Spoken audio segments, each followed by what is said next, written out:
நேற்றைய தினம் மறைந்த முன்னாள் முதல்வர் ஜெயலலிதாவின் 77வது பிறந்த நாள் பொதுக்கூட்டம் விருதுநகர் தேசப்பந்து மைதானத்தில் புதன்கிழமை இரவு நடைபெற்றது. இந்த பொதுக்கூட்டத்திற்கு அவைத்தலைவர் விஜயகுமாரன் தலைமை தாங்கினார். இதில் அதிமுக மேற்கு மாவட்ட செயலாளர் அமைச்சர்கள் KT ராஜேந்திர பாலாஜி, மாஃபா பாண்டியராஜன் உள்ளிட்டோர் கலந்து கொண்டனர்.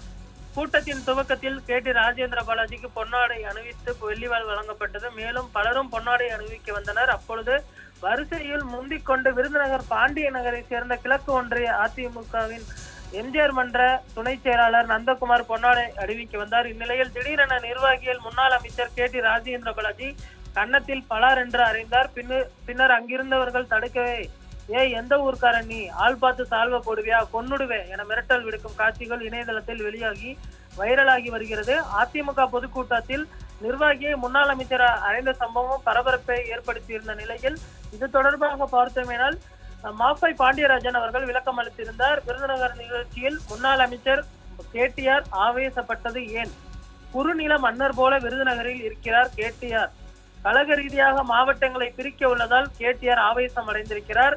தனக்கு விருதுநகர் மாவட்ட செயலாளர் பொறுப்பு கிடைக்க உள்ளதாக பேசியிருந்தார். இந்த நிலையில் சிவகாசியில் அதிமுகவின் பூத் கமிட்டி கூட்டமானது இன்றைய தினம் நடைபெற்றது. இதில் KT ராஜேந்திர பாலாஜி பேசும் பொழுது, உன்னையெல்லாம் தொலைத்து விடுவேன், நீ யார் என்று தெரியாது, இந்த இடத்தில் என்னிடம் பேசிக் கொண்டிருக்கிறாயே என்று ஆவேசமாக பேசியிருக்கிறார். இரண்டு தரப்பிற்கும் தற்பொழுது மிகப்பெரிய ஒரு கோஷ்டி பூசலானது வெடித்திருக்கிறது. விருதுநகர் மாவட்ட அதிமுகவின் கோஷ்டி பூசல் தற்பொழுது கடைவீதிக்கு வந்திருக்கிறது என்றுதான் சொல்ல வேண்டும். நன்றி சிரிக்கக்கூடிய அளவில் தற்பொழுது இரண்டு தரப்பினரும் மாறி மாறி குற்றச்சாட்டுகளை வைத்துக் கொள்வதும், பொதுக்கூட்ட மேடையிலேயே கன்னத்தில் அறைந்ததும் தற்பொழுது மிகப்பெரிய ஒரு பரபரப்பை கிளப்பி இருக்கிறது. அதே போன்று மாஃபை பாண்டியராஜன் அவர்கள் KTR ராஜேந்திர பாலாஜிக்கு விளக்கம் அளித்திருப்பதும், KT ராஜேந்திர பாலாஜி பகிரங்கமாக தற்பொழுது மாஃபை பாண்டியராஜனுக்கு மிரட்டல் விடுத்திருக்கிறார். தற்பொழுது இதனால் மிகப்பெரிய ஒரு பூதகரமாக இருக்கிறது இந்த பிரச்சனை. தற்பொழுது வரை அதிமுகவின் பொதுச் செயலாளர் எடப்பாடி பழனிசாமி அவர்கள் இந்த விவகாரத்தை குறித்து இன்னும் பேசாமல் இருக்கிறார். கட்சி நிர்வாகிகளை அமைதிப்படுத்துவதற்கோ அல்லது பொறுப்புகளை பகிர்ந்தளிப்பதற்கோ இன்னும் அதிமுக பொதுச் செயலாளர் எடப்பாடி பழனிசாமி அவர்கள் எந்த ஒரு முன்னெடுப்பையும் செய்யவில்லை. தற்பொழுது பகிரங்கமாகவே அந்த கூட்டத்தில், நீ யார் என்று தெரியுமா, உன்னை தொலைத்து விடுவேன், நீ எல்லாம் யார், நீ ஒரு பைத்தியக்காரன் என்று தற்பொழுது பேசியிருக்கிறார்.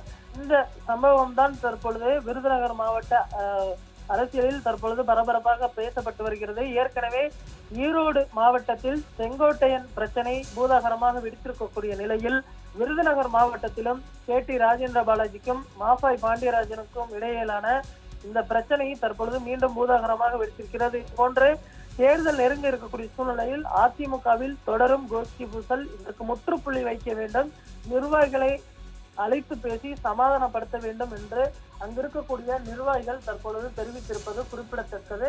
அதே போன்று EPS அவர்களை நான் பாதுகாப்பேன், யார் துப்பாக்கி கொண்டு வந்தாலும் சரி, அதே போன்று கத்தி எடுத்துட்டு வந்தாலும் சரி, நான் பாதுகாப்பேன், நான் இந்த மாவட்டத்தில் குறுநில மன்னர் தான் என்ற ஒப்புதல் வாக்குமூலமும் அவர் அளித்திருப்பது குறிப்பிடத்தக்கது.